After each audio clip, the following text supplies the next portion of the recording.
Chi Masiziva pamwechete naKerita vari kuaccuswa kuti vakabira vanhu mari dzemukando zvavakawirirana nezvazotengwa hazvisi kuenderana. Kerita ari kunzi akatengera vanhu matishu akawanda ekuti vaende kuchimbuzi asi kuti vachange vadyei hapana anoziva. Ukuwo Chi Masiziva grocery rake riri kunzi reshoma. Welcome back to your channel. Please don't forget to like and subscribe and to watch this video to the end.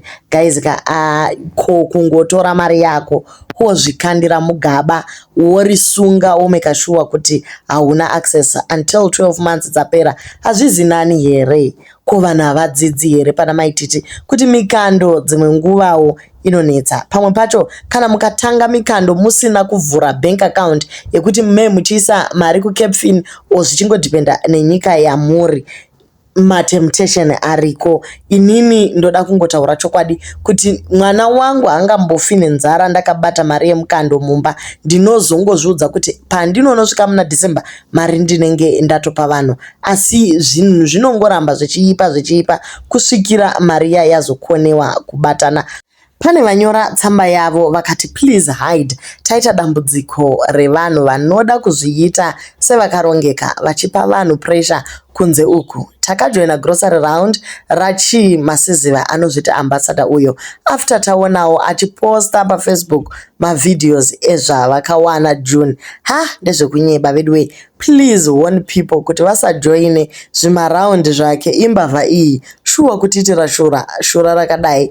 Honai grocery racho pa6 months tichikanda $55. So paisiwa address yacho yekuCranbourne ndobva paisiwa zvinhu zviri kufanira kucollectewa: 2 boxes of cooking oil, 2 cases rice, 1 case sugar, 1 box make washing powder, 1 box macaron, 1 box spaghetti, 1 box 1 case actually salt, and 1 by 50 rolls matishu. So ndo grocery iro remari $55.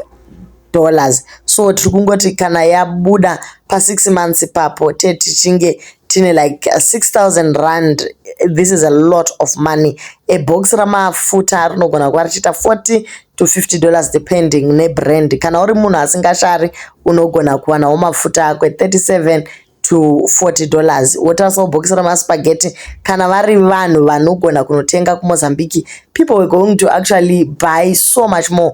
$500 guys unenge watenga zvakawanda. Vamwe ndo vari kuti dee magara pasi manyorerana pasi poburitswa zvakare marisiti kuti ichi chinhu chakaita mari, ichi chinhu chakaita mari, because pamwe pacho munozotanga nekutoaccuse munhu iyo mari yenyu isingakwani zvachose. Panyaya yaKerita ari kunzi vakaita 12 months vachitamba mukando asi vakazongowana matoilet paper nezvimwe zvinhu zvisina maturo ose. So kumafira kurevako kuri kumbonzedwe vakadzi vakuru munoita chifo chegore rese muchitambidza munhu mari every month kuti agozokutengerai grocery after 12 good months. Shuwa munotembei? Kerita akapa vanhu vemukando wake matoilet paper akavhurwa zvake, hanzi mari yapera. Pari uchatoona umwe achipinda mugrupu remukando waKerita next year akanyudza mari yemukando akabvunzwa kwakutanga kudhomoka zvake. Birwai muchangwara andita mutseurike.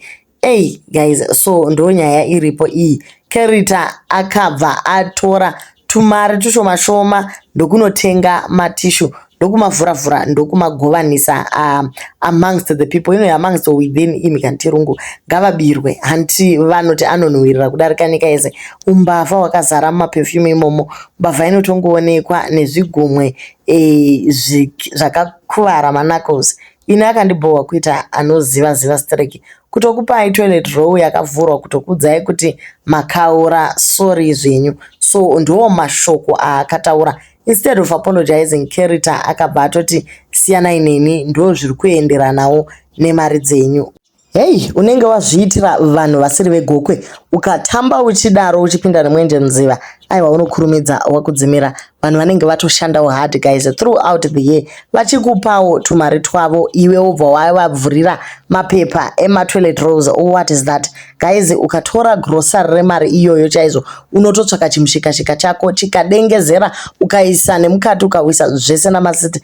$55 is a lot of money. Dei zvinhu zvaigonekamwa kuti vanhu vangotsvaka chitraki chavo vanange chero paMozambique apo vanotenga grocery ravo, chero kuenda pamesina imo muZimbabwe chaimo mashopu akangoti shaku. Unongoti ukawana chimari chako womanya unotenga zvinhu zvako, ukatenga box remafuta umbotsvetapo ukatora chakati zvichingoenda zvakadaro. Kuna chimasiziva vanhu vati vedu we Mwari ndimwari weminana. Iyo address yekuCranbourne yanga ichitotsvakwa, vanhu vazhinji vari kutoti nesuwo tatoyawo pane ino post tichida kuzokonfema kuti ambassador vakatidyirawo mari dzedu. Chatiri kunyanyisa kuda ndechekuti ambassador vaite come through chero papage pavo chero pagroup racho remukando vaise maslip ese ezvinhu zvavakatenga votiradza kuti vakadivide by how many people zvichingoenda zvakadaro.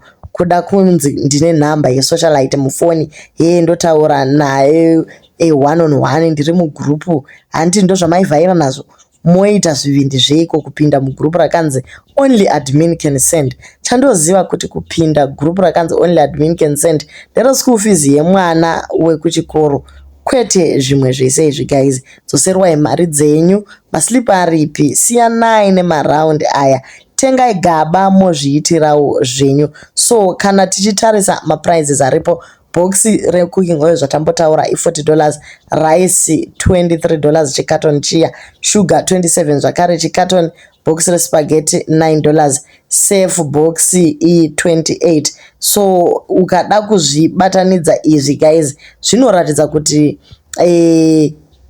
mari yakatodyiwa pakatosara nechange. Vamwewo ndo vari kuti tata yena faka ejele chidhumo namasendeke. Hey guys, iyi nyaya yekuti mukaona munhu mukaswera mune socialite pa social media, please take note. Hamuvazivi on a personal level vanhu ava, ma intentions avo hamuvazivi, ma struggles avo hamuvazivi, vari kungokupai content and you feel like you are part of the family, tiri kushandidzana together. Guys, please siyanai nazvo. Last time wakanyudziwa mari dzemastendi chaiwo maititi vakanyudza vanhu mari dzakawanda, vana joinyika dzina mazita avo haasati akliwa nenyaya dzemikando idzi. Tazvirega guys. You'd rather do nevanhu vekuchechi kwako, vanhu vemuraini vako, hama dzako neshamwari dzako dzepedo dzaunonyatsoziva kuti dzinowanikwa pakati. Izvi zvekuti munhu nhasi aposta ari kuDubai wotofunga kuti life yake iri stable, wotoinvestawo mari yako maari, zvakaipa chose. Asika tisatarise side one chete, tiri kuda kutarisawo rimwe side kuti haisi here bitterness iri muvanhu yekuti maybe masiziva abudirira life yake tiri kuona kuti yakabatana senhingirikini, vangodecidawo kungomuitirawo jealous nekuexpose information that is not correct. So remember kuti panapa we are non-partial, anditika tinotarisa masaidi ese. What if pane munhu anomujelasa? What if they were friends vachikura vese and all of a sudden umwe akuenda kuDubai netrip inodhura, umwe akunotaura kunana UK zvichienda zvakadaro, atova socialite rinotyisa.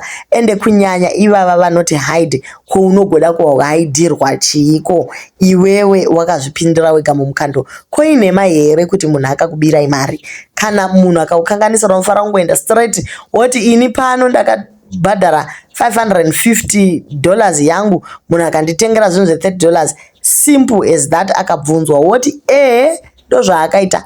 Tisaite zvekuita makuhwa uchivanda unogovanda pamari yako. Aiwa guys, ngatiregei kudaro. Do leave your comments on what you think. Do you think masiziva misappropriate mafunds evanhu kana kuti akashandisa mari zvaisina kuwiriranwa? Or what do you think about this issue? Do you think it's a possibility?